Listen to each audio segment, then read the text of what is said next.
Omi, ensemble avec le même état d'esprit, c'est juste un live.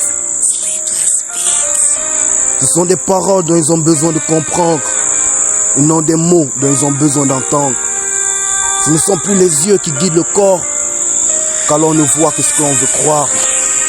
Une vérité mensongère bien placée est bien mieux que la vérité à dévoiler.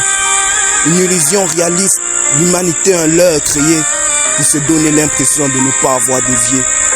Du monde demande à être guidé et pas un discours, il a endoctriné. La masse ne fait qu'amplifier le pouvoir. L'élite lucide tisse les liens qu'on peine à voir. Ah, j'oubliais, ces voyants aveugles ne savent plus voir. Une ironie quand chacun parle de devoir. Tout ne se résume qu'à une question de choix. Car il faut savoir qu'on ne voit que ce qu'on veut croire. La vérité n'est qu'un choix. L'illusion n'est qu'un miroir dans un monde rempli de faux rois.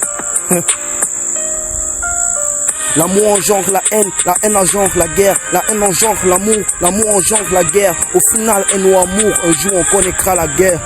Esprit puéril qui pense qu'une guerre ne se fait qu'avec des fusils. On parle de tous ces ennemis qui posent des mines dans ta vie, de ces petites batailles qu'il faut mener pour survivre, de tous ces moments où tu te devais d'être solide, ces nuits où tu t'es assis en voulant un peu de paix. Une paix qui ne se situe qu'à la limite de l'amour et la haine. Pour avoir la paix, il faut savoir aimer, et pour connaître l'amour, il faut avoir détesté.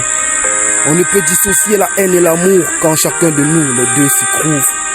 Y a-t-il vraiment un lien entre l'amour et le bien, et la haine et le mal, où est le lien? Car oui, on pourrait aimer ce qui nous fait mal et haïr ce qui nous fait du bien. Tout n'est qu'une question de perception, perception troublée par des manipulations exécutées par des illusions. Une illusion qui cause notre destruction. On ne voit que ce qu'on veut croire. La vérité n'est qu'un choix. L'illusion n'est qu'un miroir dans un monde rempli de faux rois.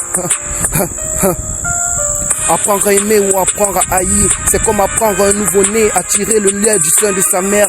Avons-nous réellement besoin des mots pour enseigner? Car parfois les mots ne suffisent pas pour le faire écouter. C'est normal, pour savoir se relever, faut déjà être au moins une fois tombé. Car la vie est une école et la souffrance dans le silence est son meilleur maître. Elle enseigne aux gosses, elle enseigne aux vieillards, jusqu'à ce que tout cesse. Et le pire, elle ne te quitte pas jusqu'à ce que tu comprennes. Oui, l'âge n'est pas synonyme de maturité, car pour comprendre certaines choses, des années en plus peuvent ne pas t'aider. J'ai vu des jeunes avec des yeux ouverts, des anciens aux yeux blindés. Est-ce une leçon acquise trop tôt, des élèves arrivés un peu trop tard? Au final, toute leçon s'achète et le prix on doit lui payer.